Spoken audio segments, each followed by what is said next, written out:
आपको आमंत्रित करता हूं मंच पर, एक बार जोरदार तालियों से इनका स्वागत किया जाए।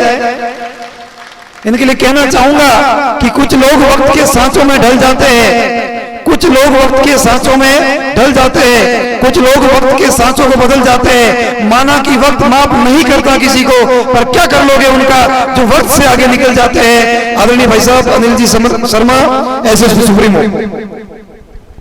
बहुत बहुत धन्यवाद सर। थक गए क्या?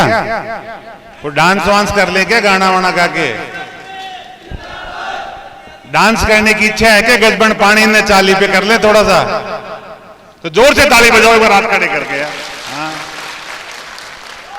देखो, मातरम। मंचासीन मेरे सभी साथियों को प्रणाम करता हूं। समय कम लगे आप सबको, पत्रकार बंधुओं को, और सीधे सीधे बात पे आता हूं ताकि कम समय पे अपन ज्यादा यूज कर सके। ये थोड़ी माड़ा साफा इसलिए होता है, कई बार आपको लगता है, मैं भी वहां बैठता था यार क्या लपड़ा, 1 घंटे से माड़ा ही पढ़ा रहे, पर कोई आता ही नहीं, माड़ा नहीं पढ़ रहा हो। तो ये जो मंच पे बैठे होना है ना, मरे नहीं है। और अगर इनमें से नहीं बुलाओ सब राधे श्याम जी फलाने रानीवाड़ा ब्लॉक से आओ, तो रानीवाड़ा ब्लॉक नहीं है। अलवर ये मुझे कह रहे थे अपने कान में दलित जी, और भाई साहब पैरण तो आइंदा आएंगे ही नहीं, तो आपको तो इसलिए बुलाना पड़ता है, इधर भी इसलिए बुलाना पड़ता है। समझो, ये थोड़ी सी मजबूरियां चापलूसी। और राजनीतिक दलों को इसलिए बुलाते हैं कभी सरकार बने तो काम तो करा दे। फैक्ट मानते हो आप? और कोई रामायण नहीं है, सब चापलूसी का खेल है। ये दुर्भाग्य है हमारा। तो मैं तो नेताओं से कहूंगा जो बैठे हैं, भैया आपको माड़ा पड़ा ही ना, जब कभी आपकी सरकार बने बेटा, तुम्हारी बीजेपी आए आगे पीछे, तो देवनानी करम फुटे को समझाना, तुम्हारी पार्टी का मनहूस है वो। ये सारे झगड़े उसी ने शुरू किए।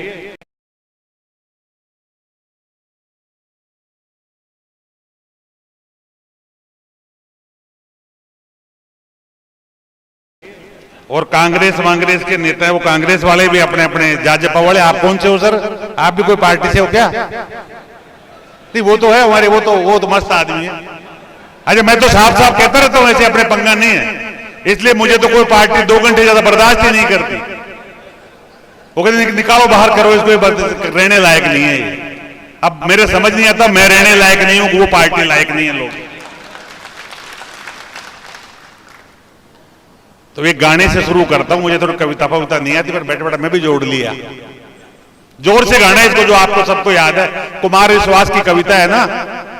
कोई दीवाना कहता है, कोई पागल समझता है। गाओ। कोई दीवाना कहता है, कोई पागल समझता है, मगर स्कूल के हालात संचालक समझता है। हर कोई नहीं समझता स्कूल को, और वो लूट रहे हैं। अभी बताऊंगा, लूट रहे हैं, मात्रा ही उल्टी लग गई। ये सब लूट रहे हैं, 3000 रुपए सालाना में पढ़ा रहे हैं। अभी लूट रहे हैं काय का लूट। ज्यादातर लोग मोटरसाइकिल से आए, नरेगा वाला भी मोटरसाइकिल से, ये भी मोटरसाइकिल से। और मजे की बात लो, कहने को स्कूल संचालक का खाना देने वाला अलग, ये डायरी वाला अलग, पेन वाला अलग। पैसे वाले होते तो ऐसे करते क्या? तो आप यही समझो, कोई दीवाना कहता है, कोई पागल समझता है, मगर इसी घटना घटी और यहां से 600 किलोमीटर दूर बैठे एक अनिल शर्मा से बर्दाश्त नहीं हुआ। मानते हो आप इसको? ये दर्द था। मैं जानता भी नहीं कौन चैल सिंह है, रियली बता रहा हूं, नहीं जानता। बीकानेर में एक स्कूल संचालक को पुलिस वाला पकड़ के ले जाता है, और जैसे ही मैं वीडियो देखता हूं, और बीकानेर से भी 400-500 किलोमीटर दूर मेरा दिल धड़क उठता है, और मैं चिल्ला पड़ता हूं और उसको सस्पेंड करा के छोड़ता हूं। आप समझिएगा, क्योंकि ये दिल धड़कता तब, ये जो एक भावना है, ये कई बार वास्तव में आप लाने से नहीं आती, अंदर से निकलता है। आप सोचिए, अब यहां आया हूं, रात को निकलूंगा, सुबह अलवर निकल जाऊंगा, परसों झालावाड़, कभी कहां, लेकिन मजा आता है। 20-20 दिन तक घर में ही रुकता तो भी मजा आता, आनंद आता रहता। ये अंदर से एक आग होती है लोगों में। मैं थोड़ा सा हमारे मंचासीन सभी साथियों को बताना चाहूंगा, सरकारी और गैर सरकारी, बहुत अच्छी हमारे जो सांचौर वाले साथी हैं बीरबल जी, उन्होंने बताया बड़ी जोरदार बात है। सिर्फ प्रबंधन का अंतर है, और प्रबंधन में भी वित्तीय प्रबंधन का अंतर है। वहां सरकार जनता से लिए हुए टैक्स को से खर्चा करती है और हम फीस लेकर खर्चा करते हैं। इसके अलावा कोई अंतर नहीं होता। वो सरकारी है और हम गैर सरकारी हैं। ये प्राइवेट सब बोलना बंद करो। स्कूल कभी प्राइवेट नहीं हो सकती, ये ध्यान रखो। संविधान में लिखा हुआ है स्कूल दो ही व्यक्ति चला सकते हैं, सरकार या एक सोसाइटी यानी गैर सरकार, जीओ गवर्नमेंटल ऑर्गेनाइजेशन या एनजीओ। अस्पताल कोई भी खोल सकता है, बाकी काम कोई भी कर सकता, लेकिन स्कूल आदमी नहीं कर सकता। उसके लिए उसे एक सोसाइटी बनानी पड़ती है, सोसाइटी को रजिस्टर्ड करना पड़ता है और नए लाभ नए हानि में रजिस्टर्ड करना पड़ता है, और तब वो सोसाइटी स्कूल चलाती है। तो बताओ प्राइवेट कहां से हो गई? मान्यता सरकार से ले, किताब सरकार की पढ़ाए, एग्जाम सरकार के अनुसार करे, छुट्टी छपाटी सरकार के अनुसार करे, रिजल्ट सरकार घोषित करे। प्राइवेट तो वो दुकान है जो चाय चलाई तो चलाई, नहीं चलाई। कर सकते हैं क्या अपन ऐसा? तो फिर प्राइवेट नहीं होता। ये तो आप लोगों ने प्राइवेट बोल बोल के, अब बाकी मंच तो बोलेगा ही प्राइवेट। बाकी स्कूल प्राइवेट नहीं होती है, या तो सरकारी होती है या गैर सरकारी होती है। तो एक तो ये अच्छी तरह समझ लो, प्राइवेट बोलना बंद करो। गैर सरकारी, और जब मान्यता मिलती है उसमें प्राइवेट शब्द नहीं आता, गैर सरकारी लिखा हुआ आता। मुझे एक बार जयपुर के डीओ ने लिखा प्राइवेट स्कूल संचालक, तो मैं कहा तेरे बाप का राज है कि मेरे घुसा के बाहर निकले, ये तो प्राइवेट है ना, मेरी मर्जी नहीं मान्यता दी, मैं प्राइवेट की मान्यता कहां दी, मान्यता पढ़ तू। तो उसने पढ़ने के बाद बोला नहीं गैर सरकारी है, मैं गलत बोल गया। ये तो आपको अपने हक जानने चाहिए। अब मैं आपको दो तीन चीजें ऐसी बताऊंगा जिनके बाद आपका डर खत्म हो जाएगा। मेरा डर क्यों खत्म हुआ? डर खत्म करने का एकमात्र तरीका है अपने अधिकार को समझ लीजिए। मार सकता है केवल एक भगवान मार सकता है किसी को, बाकी दुनिया में किसी की औकात नहीं, न किसी सत्ता की, न किसी नेता की, न अफसर की। और हमारा दुर्भाग्य तो हम शिक्षक होके अपने अधिकार को भूल गए, हमने पढ़ना लिखना छोड़ दिया। ये हमारी कमी है। बोले नहीं बोले, मैं आपको बोल सकता हूं, आपने पढ़ना लिखना बंद कर दिया, जो शिक्षक का पेशा था। आप अपने आप को अपडेट नहीं करते हो, नहीं किसी की औकात है जो आपसे उल्टा सीधा बोल ले। अभी मेरा 3-4 दिन पहले नौकर से 3 से 4 मिलो, नौकर एसी में, नौकर को कार, मालिक साइकिल पर चक घूम रहा है। मालिक का टोल लगे, नौकर का टोल नहीं लगे। मालिक की बिजली पानी चिकित्सा शिक्षा सब फ्री, नौकर मालिक नौकर की मालिक रोता फिर रहा है। क्योंकि इस मालिक ने अपने हक को ही लेना बंद कर दिया है। हर 5 साल में जो आपको ये उंगली दी गई थी ना, ये 5 साल के लिए दी गई थी, वरना परमानेंट एक बार में सरकार बन जाती कि तू 5 साल में देखना कि तेरा नौकर और तेरा प्रतिनिधि तेरे अनुसार काम कर रहा है कि नहीं कर रहा है। जैसे अपन प्राइवेट स्कूल में या गैर सरकारी स्कूल में अपन कर्मचारी रखते हैं, और प्रिंसिपल काम नहीं करे तो अपन नमस्कार कर लेते हैं ना, कर लेते हो। ड्राइवर काम नहीं करे नमस्कार कर लेते हो, तो उनको नमस्कार करने के लिए उंगली दी गई थी। पर दुर्भाग्य से आप तो बीजेपी, कांग्रेस, जनता दल, आम आदमी पार्टी, फलाना पार्टी बन के बैठ गए हो। तो जो दलों में बट गए वो मर चुके हैं, ये ध्यान रखना, जिंदा नहीं है वो। वोटर, नेता की बात, नेता तो रहेगा, नेता की बात नहीं कर रहा मैं। अगर वोटर दल में बट गया, उस दिन उस देश का लोकतंत्र खत्म हो चुका है, और ये भारत में हो रहा है। इसलिए तो डूब रहे हो। अगर मैं आपके सामने आंकड़े खोल दूं तो घर ही नहीं जाओगे, रास्ते में मर जाओगे 2-4 तो। इतनी बर्बादी चल रही है पूरे सिस्टम में, पूरे सिस्टम में, और उसके लिए कहीं जाने की जरूरत नहीं है। मेरा मोबाइल देना, मैं पोल खोलने के 2-4 तरीके बताऊं, घर जाके खोलना।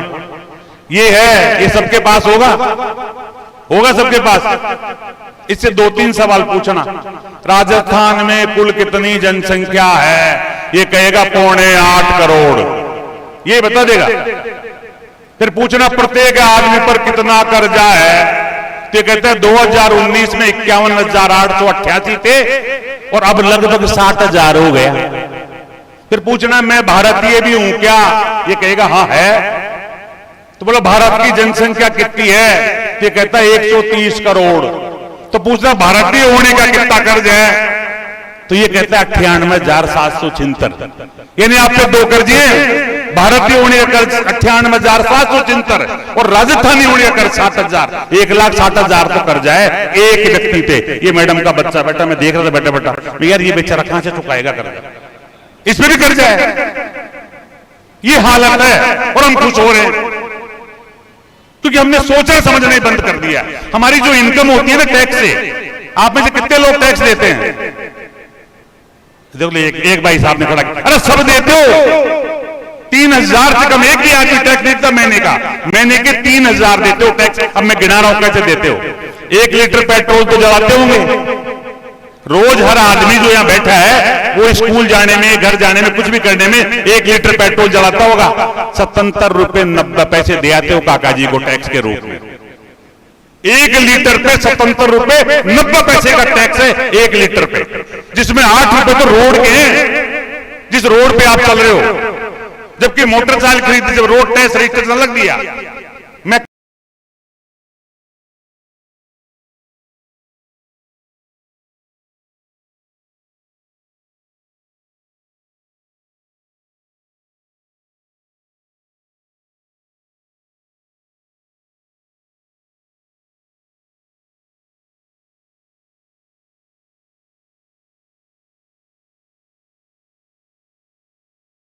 कार लेके आता हूं तो कार का टैक्स, टोल टैक्स अलग देता हूं, लेकिन मैं डीजल पेट्रोल में भी 7 रुपए 90 पैसे रोड टैक्स रजिस्ट्रेशन के देता हूं। एक आदमी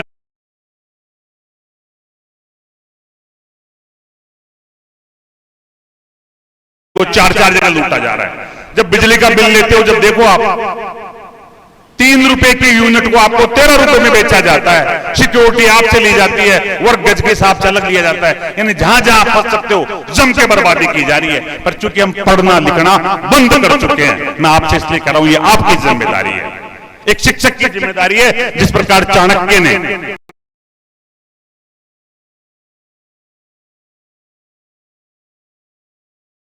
पूरे वंश का नाश किया था, वैसे शिक्षक को फिर खड़ा होना होगा, अपनी क्लास में फिर चर्चा करनी होगी, क्योंकि देश का भविष्य है ना, ये गर्त में जा रहा है। क्या छोड़ के जाओगे इस बच्चे के लिए?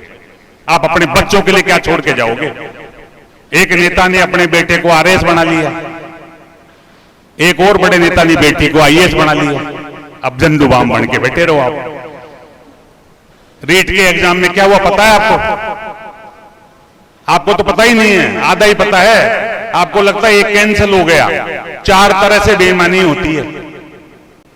आपको तो एक ही बेईमानी पकड़ नहीं आ रही। आप तो फलाने आदमी ने बैठा लिया होगा, दलालों ने बैठाया ही नहीं, खाली पेपर छोड़ा जाता है और वहां भर दिया जाता है। जो सर बता रहे थे कभी माध्यमिक शिक्षा बोर्ड, मैं उस मूल मुद्दे पे आ रहा हूं। माध्यमिक शिक्षा बोर्ड में आपको लगता है एग्जाम होता है? कोई एग्जाम नहीं होता, प्योर राठौड़ी होती है। सरकारी बच्चों को आगे निकालने की सरेआम दादागिरी होती है और पूरा विभाग करवाता है। किसको बोर्ड चेंज कराऊं मैं? किससे चेंज कराऊं एग्जाम? वो सेक्रेटरी की तो औकात ही नहीं। जब मिनिस्टर ये कह दे, जब मिनिस्टर ये कह दे कि नकल करो, मुझे रिजल्ट चाहिए, और बिना टीचर के, बहुत अच्छा कहा सर आपने, मैंने जांच कराई पाली जिले के 1190 स्कूलों में जब रिजल्ट बढ़ा तो मैंने उनकी जांच कराई तो मालूम चला कि जिस स्कूल में 18 साल से गणित का टीचर नहीं है, उसका रिजल्ट 3 साल से 100% आने लग गया। साइंस का टीचर नहीं है, उसका भी 100 आने लग गया। तो दैनिक भास्कर ने लिखा कि जब बिना टीचर ही रिजल्ट 100 आ रहा है तो इनको भी घर भेज दो। भेज दो, क्यों रख रखा है? राजस्थान में इस वक्त 1 लाख, प्रत्येक जिस सरकारी स्कूल को मैं मीडिया वालों से चाहूंगा, ये आपकी जिम्मेदारी भी बनती है, इस चीज को विशेष रूप से छापो। जिस बच्चे को मुफ्त का कहते हैं, सब कहते हैं सरकारी स्कूल में तो मुफ्त में पढ़ाई होती है, कहते हो ना मुफ्त में। अब उसकी पढ़ाई का आंकड़ा दे रहा हूं मैं आपको, मैं आंकड़ों की बात कर रहा हूं, कोई नेतागिरी की नहीं। राजस्थान का शिक्षा का बजट है 64,229 करोड़, 64,229 करोड़, जिसमें से स्कूल एजुकेशन का बजट है 45,000 करोड़। यानी उसको भाग दे दिया, डिपार्टमेंट का छोड़ दिया मैंने। अब 45,000 करोड़ में बच्चे पढ़ रहे हैं 91 लाख। साला दर्पण पोर्टल है, पानी देना मेरे, साला दर्पण पोर्टल है ना, आप पोर्टल को खोल के देखो, उसमें साफ लिख रखा है 4,29,289 टीचर है और उसमें दे रखा है 91 लाख बच्चे हैं। अब 91 लाख बच्चों में 45,000 करोड़ में 91 लाख बच्चों का भाग दो, 50,000 रुपए सालाना निकला, खर्चा निकला। ये तो संचालन खर्च है, यानी तनका का खर्चा। अब आ जाओ, जो बिल्डिंग बनी उसका खर्चा अलग, बच्चों को मिड डे मील आती है उसका बजट अलग, बच्चों को यूनिफॉर्म मिलती है उसका बजट अलग, बच्चों को जो साइकिल, स्कूटी, लैपटॉप मिलती है उसका बजट अलग, और जो टीचर पेंशन लेके चले जाते हैं उनको पेंशन विभाग से पेंशन मिलती है, उनका बजट अलग। जब इस सारे बजट को मैंने फाइनेंस डिपार्टमेंट में बैठ के निकाला तो लगभग 62,000 रुपए सालाना एक बच्चे पे खर्च हो रहे हैं। 62,000 रुपए सालाना। और ये तो तब हो रहे हैं जब 1,51,568 शिक्षकों के पद खाली हैं। 1,51,568 शिक्षकों के पद खाली हैं। ये तो तब हो रहा है जब 10,883 स्कूलों में सिंगल टीचर है। 10,883 में। ये तो तब हो रहा है जब 1,563 स्कूल ऐसे हैं जो सिंगल कमरे में चल रहे हैं। 1,563, जिसमें से 27 सीनियर सेकेंडरी सिंगल कमरे में चल रहे हैं। सीनियर सेकेंडरी, अभी बात हो रही थी ना उनके नॉर्म्स हैं, कहां नॉर्म्स हैं? जिसमें राजधानी जयपुर में 4 चल रहे हैं। 4 तो राजधानी जयपुर में, जैसलमेर में तो पता नहीं जालौर में कितने चल रहे होंगे, बताइए मुझे आप। ये तब हालत है। 16,000 में बिजली कनेक्शन नहीं है। 28,000 में सेपरेट टॉयलेट और पेयजल की व्यवस्था नहीं है। जब बच्चे को पानी नहीं मिल रहा, लड़की को टॉयलेट नहीं मिल रही, जब बिजली कनेक्शन नहीं है तो कंप्यूटर कहां होगा, लैब कहां होगी, पंखे कहां होंगे, बताओ मुझे आप। और जब कमरा ही नहीं तो स्कूल ही कहां होगा। लेकिन चल रहे हैं और तब खर्चा 62,000 का आ रहा है। ये आपका मेरा दुर्भाग्य है। इनके बाप का पैसा नहीं है नेताओं का, ये पैसा आपका मेरा है, पर चूंकि हमने बोलना बंद कर दिया।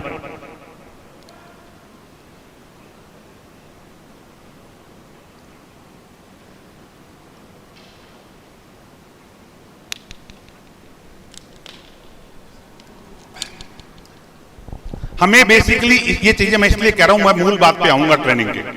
बुरी लग रही है क्या आपको? मजा आ रहा है तो बजाओ ताली। आप बीच बीच में पता चलना चाहिए भाई आप सो नहीं रहे हो, और जो सोए तो पड़ोसी ताली बजा लिया करो, है ना। 2 नियम होते हैं ताली के, एक ताली दोनों हाथों से बजती है, और मान लो आपके दोनों हाथ बिजी हो, दोनों ही पड़ोसी सो रहे हो तो दोनों ताली यूं बजा देना तो जग जाएगा वो। मजाक की बात है, खैर मत बजा मत देना, पंगा गल जाए यार। कुछ चीजें मजाक भी होती है। तो बेसिकली कहना है हम लोगों ने अपने उसको खत्म कर दिया है, इसलिए ये सारा सिस्टम हो रहा है। आपको जगना पड़ेगा, आपको पेरेंट्स को जगाना पड़ेगा। मेरे कुछ वीडियो आएंगे ऐसे जिनको आप पेरेंट्स तक जाने दो, और टीवी चैनल की डिबेट में बोला ये बात, तो अगर आपने देखी हो तो मैं बोल रहा हूं, जो कोई मैं तो खुल के बोलता हूं, मीडिया लिखे मेरे नाम से, और जरूरत ही नहीं मेरी, इस मोबाइल से पूछ लो, ये मोबाइल बता देगा सब कुछ। ये तो यहां तक कहता है, मैंने इसे पूछा सबसे महंगा डीजल कहां, बोले राजस्थान में। बावड़ा है क्या? पता नहीं तेरे को। मग है। मैं सब ज्यादा बलात्कार कहां होते हैं, तो कह रहे 2009 से लेकर 2019 तक 295% ग्रोथ के साथ 1 नंबर पे राजस्थान, और मर गए भाई। मैंने इससे पूछा भ्रष्टतम राज्यों में राजस्थान कहां है, तो ये कहता है 5 महाभ्रष्ट राज्य। मोबाइल कहता है 5 महाभ्रष्ट राज्य, 5वें नंबर पे महाराष्ट्र, चौथे पे तेलंगाना, तीसरे पे उत्तर प्रदेश, दूसरे पे झारखंड, और पहले पे राजस्थान। मैं कहता सबसे ज्यादा बेरोजगार कहां, तो कहता है हरियाणा, थोड़ा सा ऊपर चलता है 34%, 32% लेके हम 2nd नंबर पे। मैं कह बेरोजगारों से शुल्क लेने के मामले में कहा, बोलो सबसे टॉप हम, 100 से 400 तक शुल्क लेते हैं।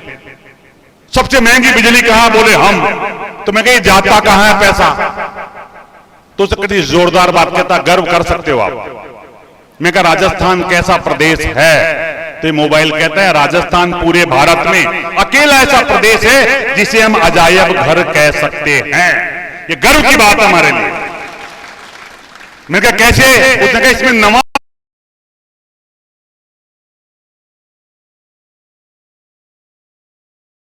89 प्रकार के माइंस और मिनरल्स मिलते हैं, 89 प्रकार के। मैं कहा कहां मिलता है, तो उसने कहा भीलवाड़ा के पुर में।